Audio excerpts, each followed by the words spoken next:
Trump is being forced to take action after 5 oil tankers were attacked within 24 hours, according to reports circulating through maritime monitoring channels. Meanwhile, the strongest confirmation so far already points to 3 oil tankers hit in the Strait of Hormuz, near the coast of Oman, right during the NATO summit in Ankara. We had 2 attacks yesterday and today, all on the Oman side.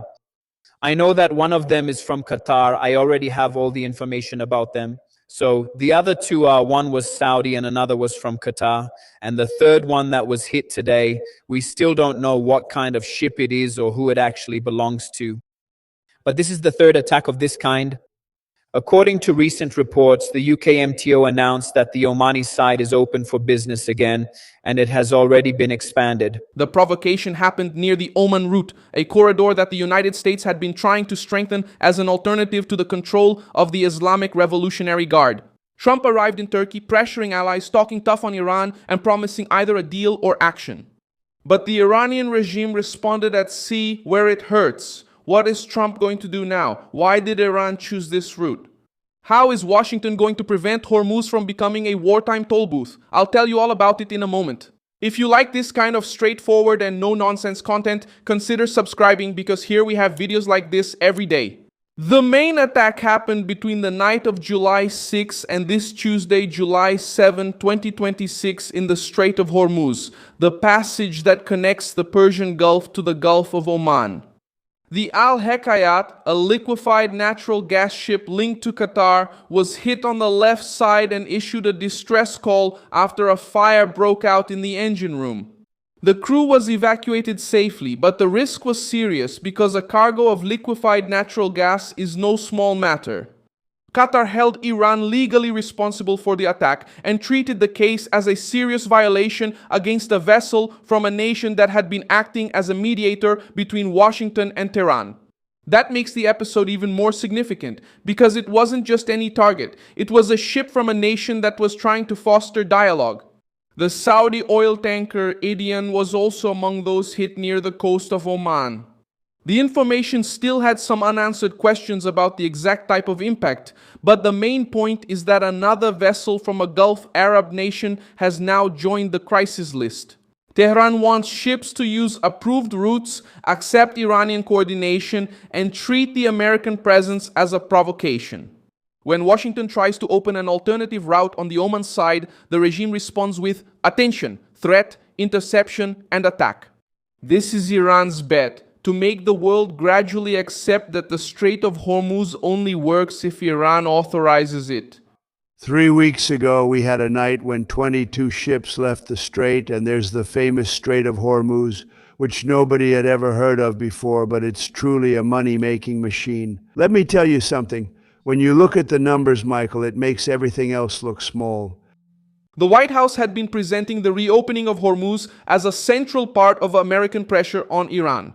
Trump said there would be a deal or that the United States would finish the job. His statement escalated the rhetoric. The Iranian regime responded in a different way, targeting commercial ships as a form of pressure. The silence or delay from Washington now comes at a high cost, because every hour without a response gives the impression that Tehran can test the red line without paying a price. The NATO summit in Ankara became the unwitting stage for this crisis. Trump arrived in Turkey demanding more from allies, complaining about a lack of support in the war against Iran, and demanding greater European military involvement. At the same time, the alliance was announcing billions in defense contracts and trying to show unity. But Hormuz raised another question. What good is talk of strength if a vital route remains vulnerable to drones, missiles, and radio threats to shipping? E ameaças por rádio marítimo. Iran also used the domestic climate to harden its position. In Qom and Tehran, crowds attended the funerals of Ayatollah Ali Khamenei, who was killed in the February attacks.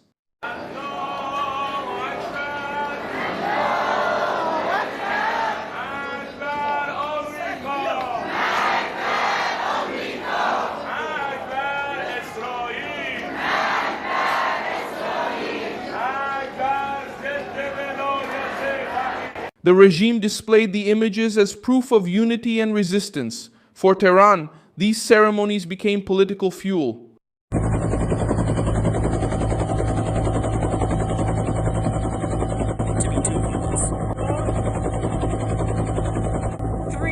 5, baby 8, 9.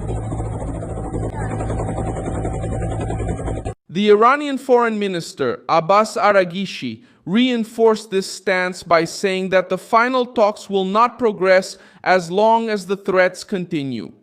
He mentioned the Memorandum of Understanding and demanded that Washington honor its signature. In practice, Iran is trying to reverse the pressure.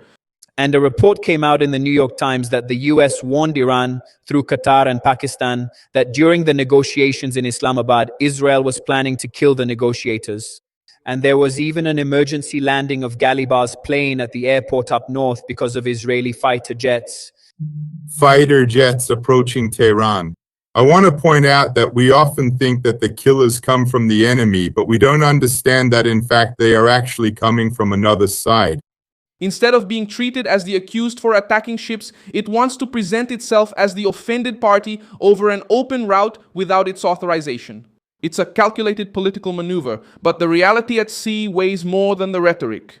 Ships were hit, traffic was diverted, vessels pulled back, insurers and operators started looking at the route with renewed fear.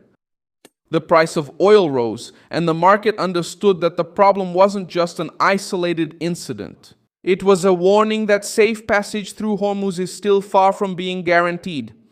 Professor Robert Pape, who monitors this kind of escalation, had already been warning about a bigger clash in August if Iran turns its position in Hormuz into a tool for charging fees, selective discounts, and economic pressure. If you start looking at August, how would that goal intersect with their increased influence in Hormuz? That's what I included in the analysis of the escalation trap. That's what the analysis is about, right? And what I think is, and it's a plausible scenario, I would say. I wouldn't say it's absolutely certain, but I think the most plausible scenario is they're not just going to charge fees, but they'll have fees, conditional ones based on whether you're a friendly country. They're already talking about doing this with China.